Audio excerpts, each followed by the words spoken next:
जग को जीवन देने वाली मौत भी तुझसे हारी है।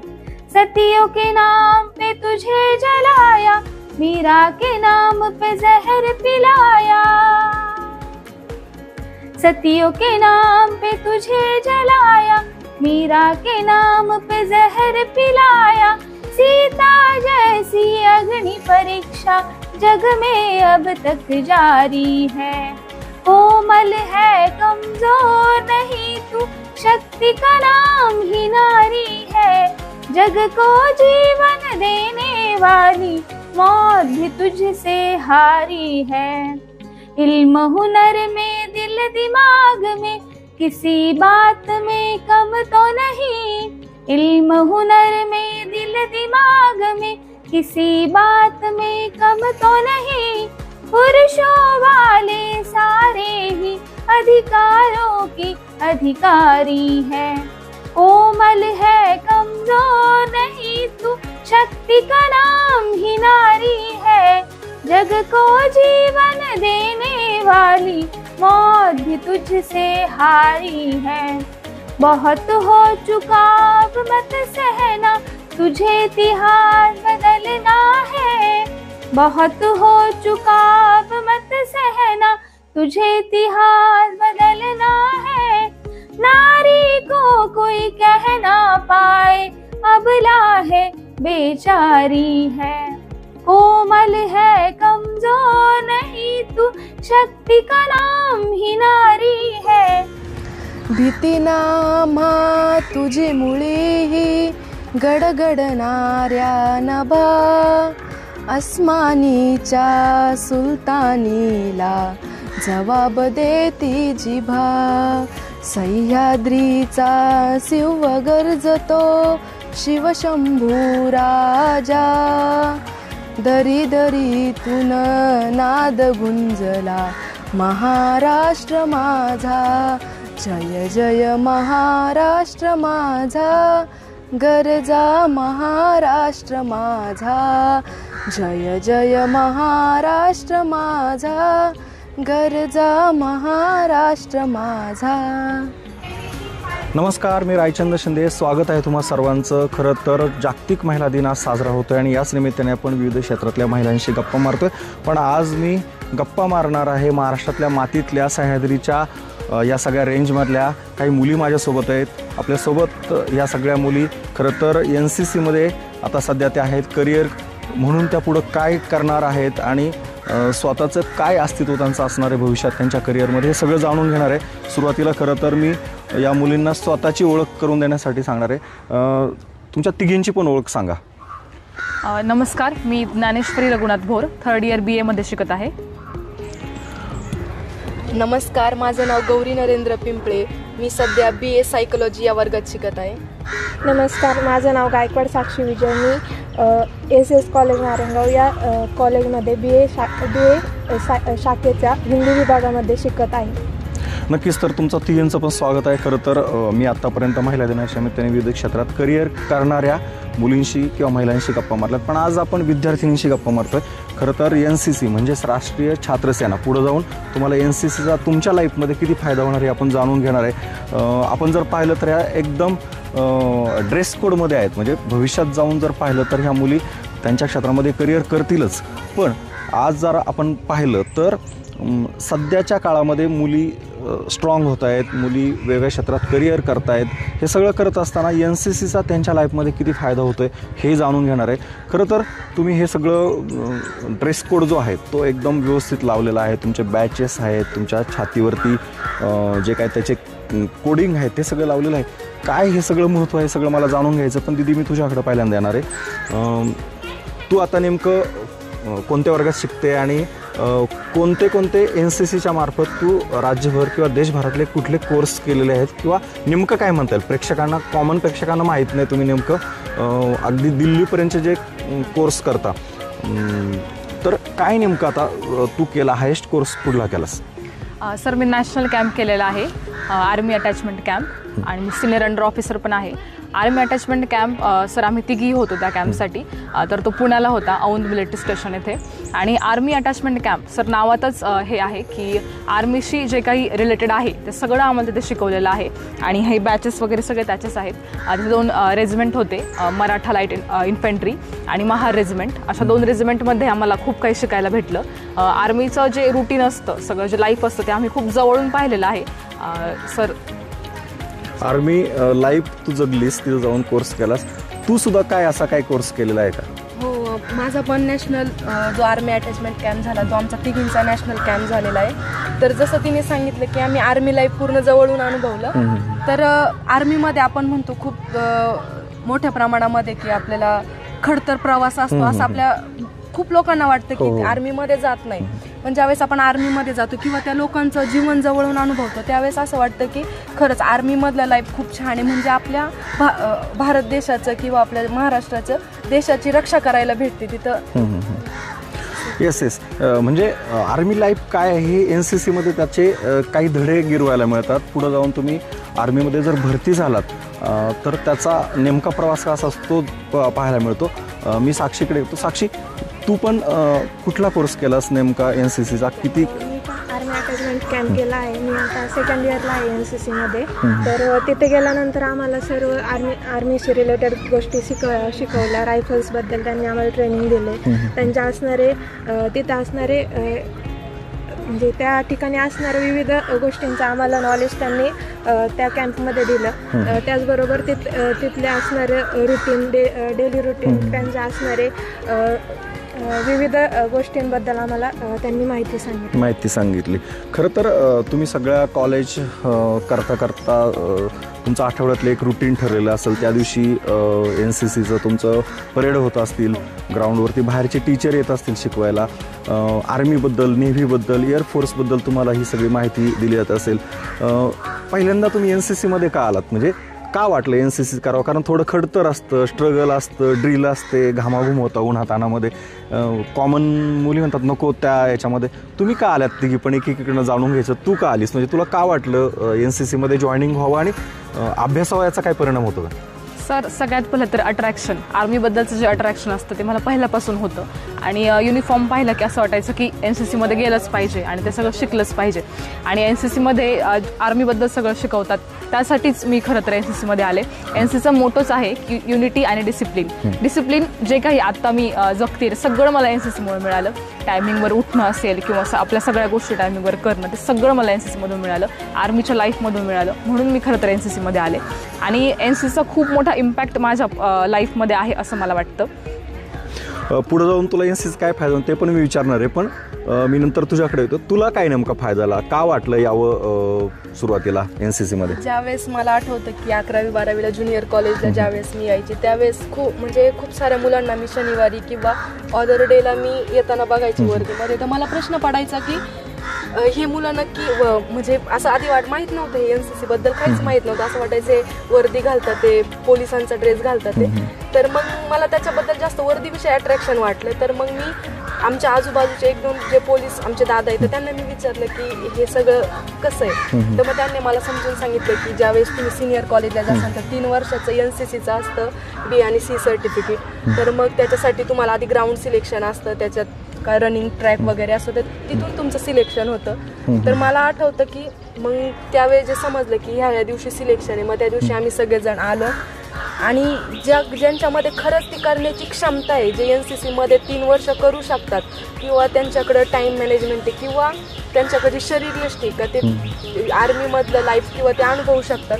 तर मग त्याच्यामध्ये आमचं सिलेक्शन झालं. आणि आता जो 3 वर्षाचा प्रवास आहे तो आता आमचा संपत आलेला आहे. सध्या आम्ही C-सर्टची एक्झाम पास आऊट झालेलो आहे. अरे वा. आपण तुला पण विचारा साक्षी, तू कशी अट्रॅक्ट झाली? तू काही मुलांना पाहिलं होतं का NCC मध्ये? माझं पहिल्यापासूनच ड्रीम होतं की म्हणजे आर्मीशी रिलेटेड मी जास्त करून म्हणजे असं घरातले रिलेटिव्स पण आर्मीमध्ये आहेत, त्यामुळे त्यांच्याकडे बघून असं वर्दीची एक पॅशन मनात होते. आणि त्या गोष्टीशी रिलेटेड म्हणून मी NCC जॉईन केलं. NCC जॉईन केल्यानंतर इथे आलो आम्ही. NCCच्या एक्झाम म्हणजे ज्या दिवशी सिलेक्शन होतं त्या दिवशी NCCचं 36 बटालियन आहे आमच्या बटालियनचं PI स्टाफ इथं येतो. ते स्वतः येऊन इथे एक्झाम घेतली जाते, ग्राउंड घेतलं जातं. ग्राउंडसाठी ते म्हणजे त्यांचे काही नियम असतात, अटी असतात, त्या पास आऊट करणं गरजेचं असतं. त्यानंतर एक्झाम घेतली जाते. एक्झाम पास आऊट झाल्यानंतर हाईट, वेट म्हणजे ज्या त्यांच्या दृष्टीने जे गोष्टी गरजेच्या असतात त्या सर्व त्यांनी आमच्याकडून करून घेतला. त्यानंतर आमचे सिलेक्शन करून त्यांनी आम्हाला कॅडेटची रँक दिली. नक्की ड्रेस कोड ज्यावरती अंगावरती आला ज्यावेळेस तुम्ही भरती झाला NCCमध्ये, आर्मी लाईफचं हे सगळं एक वेगळा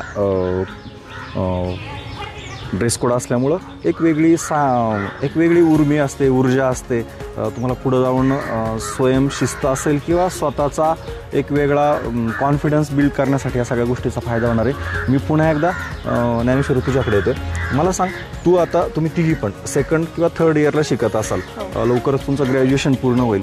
त्यानंतर मनामध्ये काय ठरवलं तुम्ही ह्या सगळ्या NCCचा किंवा तुम्ही जो कोर्स केला आर्मी अटॅचमेंट जे ड्रिल केलं असेल त्यामध्ये या सगळ्या गोष्टीचा तुमच्या सिव्हिल लाईफमध्ये काही फायदा होणार आहे का? तुम्ही पुढे जाऊन तुझी मनीषा काय, नेमकं तुला काय बनायचं आहे आणि या सगळ्या गोष्टीचा नक्की तुला फायदा होईल का?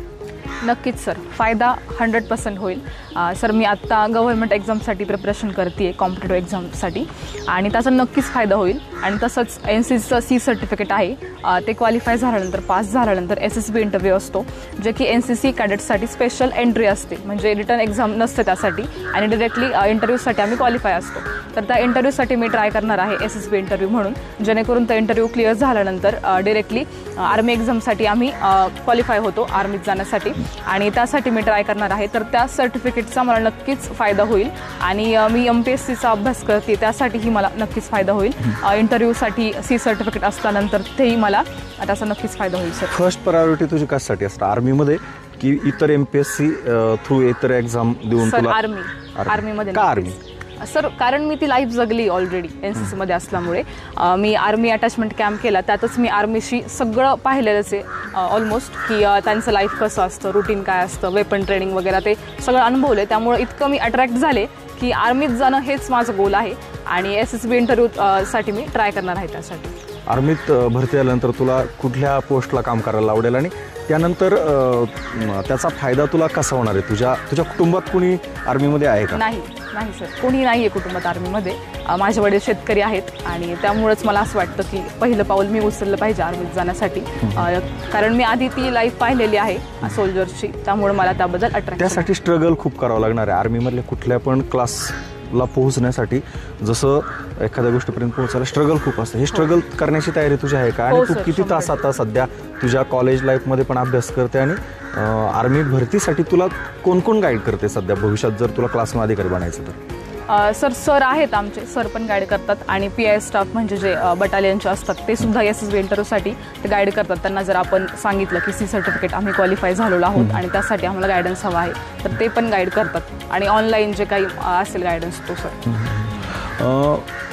तू काय सांगशील गौरी, तू सध्या आर्मीकडे कोणत्या अँगलने पाहते? NCC तुला आर्मीमध्ये फायदा होईल का?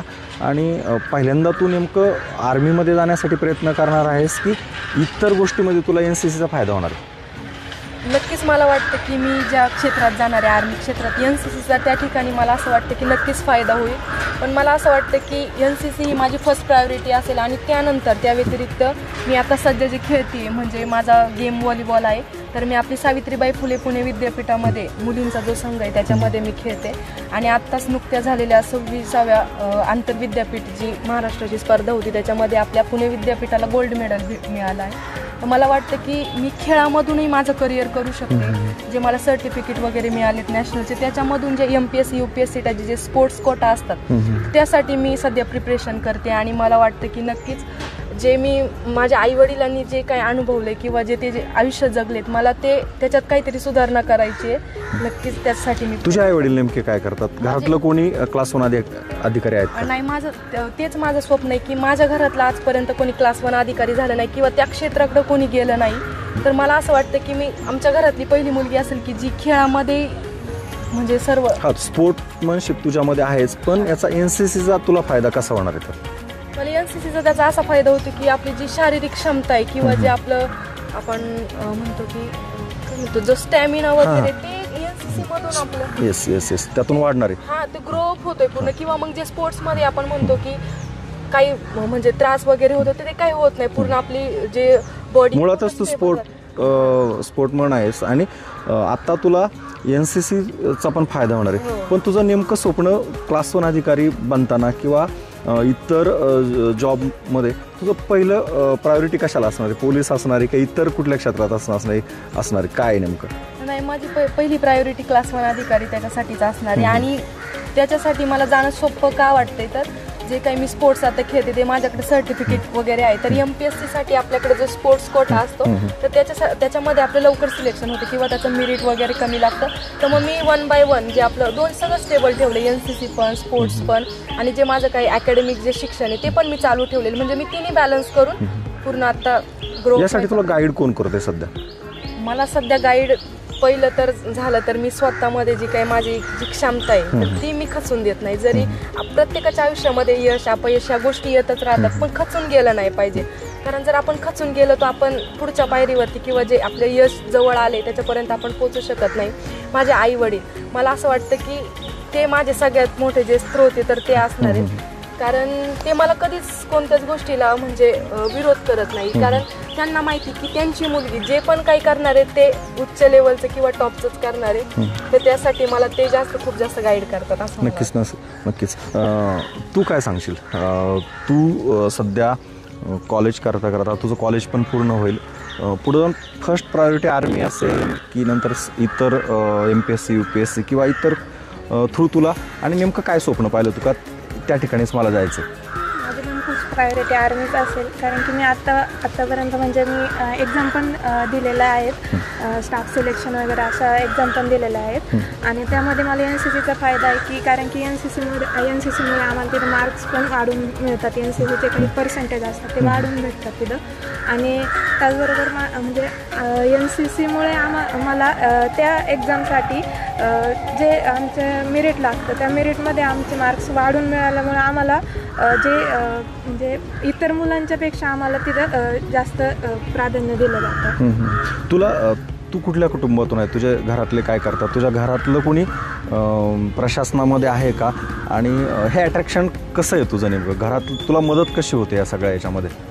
माझ्या घरातले असं कोणी नाही. आई वडील पण शेतकरी आहेत. आणि त्या म्हणजे असं माझे आई आणि वडील दोघं पण मला एवढे सपोर्टिव्ह आहे की म्हणजे कुठे पण जायची वेळ आली तर माझे आई वडील मला कायम सोबत असतात. आणि म्हणजे आत्तापर्यंत मी 1-2 वेळा एक्झाम पण दिला, 1-2 मार्क्सने कधी कधी मला अपयश पण आलं. पण त्या अपयशात माझ्या आईवडिलांनी मला कधीच खचून दिलं नाही की म्हणजे कोणती पण गोष्ट कर पण तू म्हणजे तुला अपयश आलं मग तू ती सोडू नको, तिथून पुढे पण तू कंटिन्यू ठेव आणि पुन्हा ते प्रयत्न कर आणि त्या प्रयत्न करून ते पूर्ण तुझं जे ड्रीम आहे, तुझं जे आवड आहे ती पूर्ण जोपासून घ्या आणि तुझ्या करिअरसाठी तू पूर्णपणे हे स्वतःला हे कर.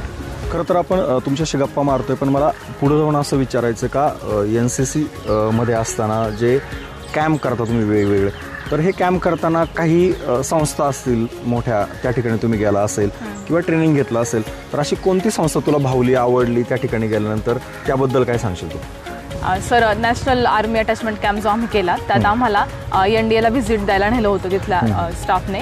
तर NDA national defence academy Khadakwasla जो आहे तिथून लाखो सोल्जर्स आपले तयार होतात इंडियन आर्मीमध्ये, ते पार्टिसिपेट करतात तिथून.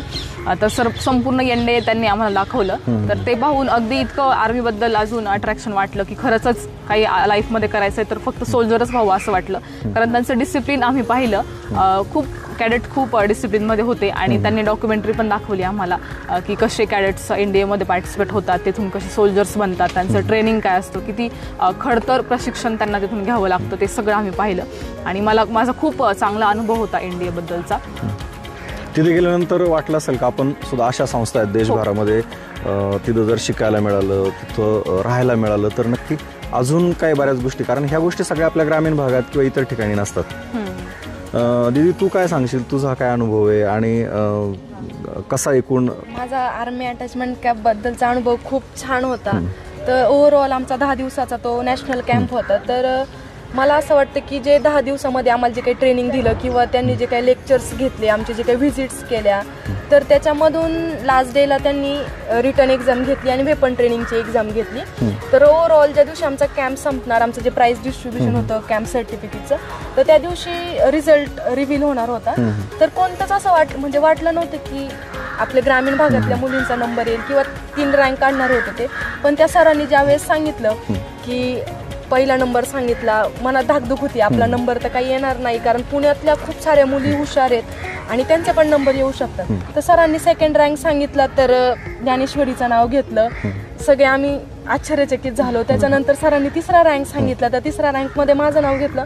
म्हणजे मला त्यावेळेस असं वाटलं, एक क्षणाला एका पॉईंटला असं वाटलं की ग्रामीण भागातल्या मुली काही कमी नाही. त्या शहरी भागात जरी गेल्या तरी आपलं जे ग्रामीण भागाचं जे वर्चस्व आहे ते नेहमी गाजवून ठेवतात. आणि त्यावेळेस असं वाटलं की आपण काही कमी नाही, आपणही करू शकतो, त्यांनाही आपण लढत देऊ शकतो आणि ते आम्ही सिद्ध करून दाखवलं. नक्कीच तुम्ही मुली ह्या सगळ्या शिवजन्मभूमीतल्या आहात, नारायणगावच्या आहात. आपण सगळं जाणून घेतोय, पण तुम्ही तुमच्या कॉलेजचं नाव, तुमच्या टीचरचं नाव हे काहीच नाही. आपण पुन्हा एकदा ते समजून घेऊयात. आपण ज्या कॉलेजमध्ये आहे, कॅम्पसमध्ये खरं तर सांगायचं राहिले, पण ह्याच सांगणार आहेत कॉलेजचं नाव आणि तुमचे टीचर यामध्ये कोण आहेत सपोर्टिव्ह तुम्हाला हे सगळं मदत करणारे, तू सांगशील?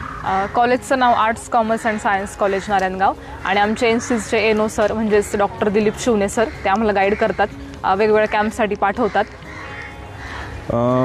आपण ज्या एरियामध्ये राहतो हा सगळं बागायती पट्टा आहे आणि खरं तर इथून सुद्धा वेगवेगळ्या क्षेत्रात सगळ्या मुली जात आहेत. शिवजन्मभूमी आहे, सह्याद्रीच्या रेंज आहेत, विज्ञान पंढरी आहे खोडदसारख्या ठिकाणी, सगळ्या गोष्टी आपल्याकडे आहेत.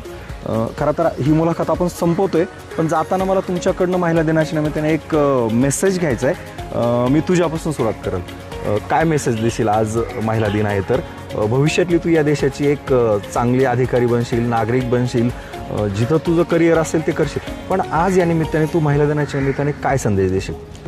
सर, संदेश असा, तर आपण जे काही कुठल्याही गोष्टीत पार्टिसिपेट करतो, NCC असेल, जे एक्स्ट्रा करिक्युलर ॲक्टिव्हिटी आहे, त्यात आपलं 100% देऊन आपण कसं त्या फील्डमध्ये अजून प्रोग्रेस करू, हा माझा मेसेज असेल. की तिथे तू काय सांगशील, तू काय संदेश देशील आजच्या दिवसाच्या निमित्ताने? या महिला दिनाच्या निमित्ताने मी सगळ्या मुलींना, महिलांना एकच संदेश देऊ इच्छिते की कोणतंही क्षेत्र असू दे, त्याच्यामध्ये आपण एक्सलंट बनण्याचा प्रयत्न केला पाहिजे. कोणतं क्षेत्र हे कमी नसतं, त्याच्यामध्ये तुम्ही ज्यावेळेस एक्सलंट बनाल त्यावेळेस सगळे लोक तुमच्याकडे त्या लेवलचं बघतील. आणि आजकालच्या ज्या काही मुली, मी त्यांना एकच सांगू शकते की तुम्ही स्वतःसाठी, तुमच्या घरच्यांसाठी, आई वडिलांसाठी जे काही बनायचे ते त्यांच्यासाठी बना. तुम्ही त्यांचं नाव मोठं करा. त्यांचं नाव मोठं झालं तर त्यांना तर अभिमान वाटणारच आहे, पण पूर्ण गावाला, तुमच्या कुटुंबाला आणि सगळ्यात महत्त्वाचं तुम्हाला जास्त अभिमान वाटणार आहे. तर मला असं वाटतं की प्रत्येक मुलीने हे संस्कारी असावं, स्वाभिमानी असावं आणि त्याचबरोबर कर्तृत्ववान असावं, की जेणेकरून लोकांकडं, म्हणजे ज्यावेळेस लोक म्हणतात की तू हे करू शकत नाही, किंवा जे आम्हाला म्हणतात किंवा आजकालच्या मुलींना किंवा स्वतः मला बोलतात की हे तू करू शकत नाही, तर मला त्यांना दाखवून द्यायचंय की हे मी करू शकते आणि मी नक्कीच करेन. नक्कीच. तू काय सांगशील, काय संदेश देशील या निमित्ताने? सध्या आपल्या म्हणजे महाराष्ट्रामध्ये पण आणि पूर्ण ऑल ओव्हर इंडियामध्ये पण असं काही केसेस आहे की मुलींवरती अत्याचार वगैरे होतात. मुली स्वतः म्हणजे सेल्फ डिफेन्स पण शिकलं पाहिजे मुलींनी. NCC मधून म्हणजे काय म्हणतात त्याला, डिसिप्लिन पण घेतलं पाहिजे स्वतःला आणि सेल्फ डिफेन्स पण करता आलं पाहिजे. आणि सेल्फ डिफेन्स केलं, समजा आपण काही अत्याचार वगैरे त्या घटना घडतात त्याला प्रतिकार करण्यासाठी स्वतःला आपण कठोर बनवलं पाहिजे. आणि मुलींनी कोणत्याही क्षेत्रात मागे न राहता प्रत्येक क्षेत्रात टॉपला राहून मुलींनी आपलं कर्तृत्व सिद्ध केलं पाहिजे. नक्कीच. ही मुलाखतीतच मी थांबवतोय, पण मला या निमित्ताने एक सांगायचं आहे. खरं तर आपण जगभराचा विचार केला तर जगभरामध्ये तुम्ही ज्यावेळेस तुमचं करिअर करता, एखादं क्षेत्र निवडता, तर बरेच प्रगत देश आहेत. त्या देशांमध्ये पहिल्यांदा आर्मी लाईफ जगावं लागतं, नेव्हीचं आणि एअरफोर्सचं, म्हणजे एकूणच देशाच्या संरक्षण क्षेत्रामध्ये काम करण्यासाठी जायचं असेल किंवा इतर ठिकाणी जायचं असेल, तुम्हाला काही दिवस तरी त्या ट्रेनिंग घ्यावं लागतं. काही दिवस तुम्हाला आर्मी, नेव्ही, एअरफोर्सचा जॉब करावा लागतो. भारतात मात्र अजून तसं नाही, पण NCC सारख्या कॉलेज लाईफला संस्था आहेत, त्यामधून शिकल्यानंतर थोडी तरी तुमच्यात एक स्वयंशिस्त येते, त्यानंतर स्वतःचा एक अभिमान देशाबद्दल वाढतो आणि स्वतः स्ट्रगल लाईफ करण्यासाठी स्वतःमध्ये एक उर्मी येते. जगभरामध्ये काही देश आहेत, त्या देशांमध्ये ह्या सगळ्या गोष्टी तुमचा जॉब करण्याच्या आधी तुम्हाला आर्मी, नेव्ही, एअरफोर्सचं लाईफ जगावं लागतं. भारतात अजून तसं नाही आहे, पण पुढच्या काळामध्ये नक्कीच देश लेवलला देशाचे जे राज्यकर्ते आहेत त्यावरती विचार करतील आणि आर्मी लाईफ प्रत्येक माणसाला जगायला मिळेल, कारण त्यातून देशाचा अभिमान, स्वतःमधली शिस्त आणि स्वतः ज्या क्षेत्रात जायचं आहे त्या क्षेत्राबद्दलचा एक वेगळा करण्यामागं एक त्याची शिस्त मिळेल. खरं तर या पोरी आज माझ्यासोबत गप्पा मारायला होत्या. आपण वेगवेगळ्या क्षेत्रातल्या महिलांशी गप्पा मारल्या. या त्यांच्या क्षेत्रामध्ये करिअर करतीलही, आर्मी लाईफ जगतील, नेव्हीचं त्यांना अट्रॅक्शन आहे, एअरफोर्सचं अट्रॅक्शन प्रत्येकाला असतं. देशाच्या संरक्षणासाठी त्या जातीलच. पण जरी त्या ठिकाणी त्या नाही गेल्या, सिव्हिल लाईफमध्ये असतील किंवा इतर क्षेत्रामध्ये जॉब करायला त्या गेल्या, तर या सगळ्या गोष्टीमध्ये त्यांना NCCचा नक्कीच फायदा होईल. कारण इथं शिस्त शिकवली जाते आणि शिस्तीतूनच माणूस घडत असतो. इथंच थांबणार आहे. तुम्ही मात्र कुठे जाऊ नका. पाहत राहा फक्त बाय माणूस.